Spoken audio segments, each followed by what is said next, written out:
Welcome to the Heart of Florida Business 411 studio, where we discuss current trends in business and economy for East Polk County. I'm your host, Jane Adams Waters. In studio interviews with local business owners, revitalization experts, and marketing agencies, we will dive deep into the many reasons that our first option should be to shop at local businesses and keep our funds flowing in Polk County.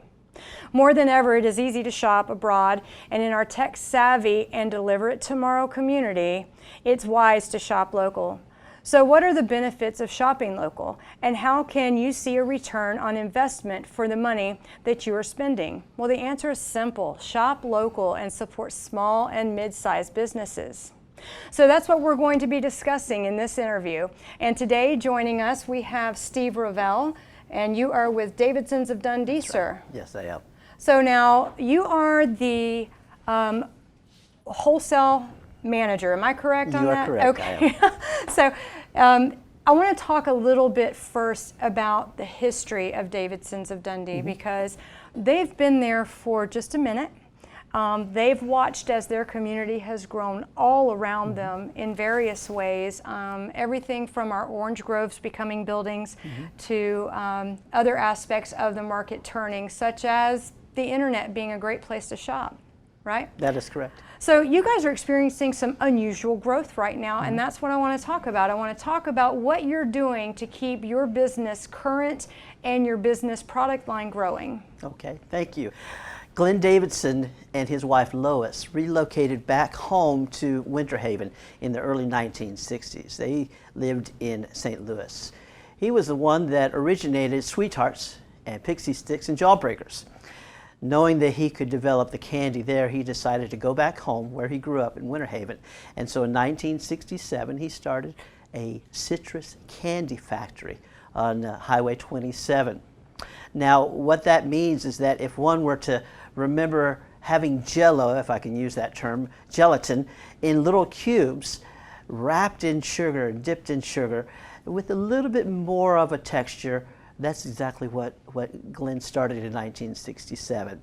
Through the years, not only did he develop and supported the citrus candy, but he also was a fruit packer. And then in the 1970s, he developed the line of marmalades, jellies, and butters that we sell. Times have changed. The citrus industry has changed. The commerce in Polk County has changed. Whether it was through Cypress Gardens or now Legoland, we've had to diversify. With the situation of COVID, we were able to maintain contact with folk. And then now that we're through and working our way out of this pandemic, we've been reaching out through social media and personal contact with folk that have enjoyed our experiences through the years, and yet we're also seeking to get into different marketplaces and restaurants and find establishments for people to utilize and enjoy our product. So you're going out and seeking new business Yes. in other locations, and That's that's profitable, and you're seeing some great growth in that. Talk to me a little bit about the climate of the store. Are you seeing a number of patrons coming in that may be different than, I don't know, 6 months ago? Yes, simply because 6 months ago people were somewhat apprehensive to get out, and now that people are experiencing more freedom to shop, we have some folk that have come through the years, as well as some new folk that have decided to venture out and get to know what is happening. And so we've enjoyed that. Especially we've had a very good holiday season that we just completed. Thank you so much. Absolutely. And when you're going out, tell me what your region looks like a little bit, if you don't mind. Well, we have two areas. We have a retail, in which our store, which was started in 1967.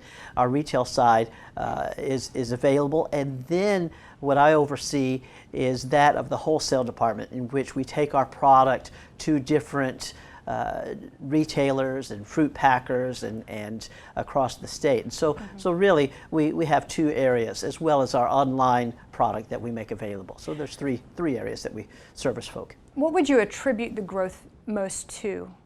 I would think it would be personal touch, being available, being accommodating to the customer's needs, to be transparent as to what our product is and how it benefits them.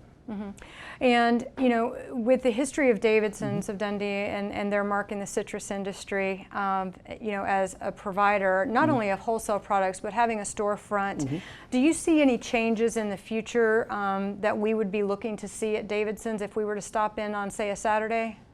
Not right now, but we are open to other possibilities as far as diversifying what we make available. At the store itself, not only do we sell the citrus candy and the marmalades, but we also have a number of other gift shop products that are available that we make that the traveler would enjoy taking a look at. One of the things that I love about the Davidson stop is the plexiglass or glass window that if you have little ones or you've never seen the way that it works, you can stop in there and watch candy making as it's occurring, and your packaging and everything's kind of happening in real time. Yeah, we provide free tours both for the candy side as well as the jelly marmalade side. So what do you think is the secret to your success at Davidsons? Being real, being available, talking to folk, and not just trying to fill an order, but understand what their needs are and how they're trying to serve their client base. Like with the pantry, talking with the owner there as to the best way to present his product. And so he was excited as I talked with him last week. Since talking to him last week, I've had 3 other establishments that are eating establishments that are interested in providing that product too. So, but trying to help each retailer understand and provide for their target group. You know, at the beginning of our conversation, you mentioned the importance of personal touch. In fact, you led with personal touch being the most valuable asset that you have for the growth of your company. In today's society, we do not see personal touch quite the same way. Sometimes personal touch looks very different now. If you were going to give advice to any other store that sells a consumable the way that you do, how very important, in your opinion, is personal touch to getting over a milestone mark? I think in the way of being personable, it starts with listening and hearing and understanding and connecting and communicating effectively with that person. Then understanding what their need is, and then being transparent and real as to what their needs are. Excellent. Well, Steve, I thank you so much for coming out and sharing with us about Davidsons of Dundee. And in my mind, it's like Willy Wonka and the Chocolate Factory, and I can't help that. I love that. And I just want to encourage our viewers to get out and see you guys and take a look at how it all happens. Thank you very much. Thanks for being here.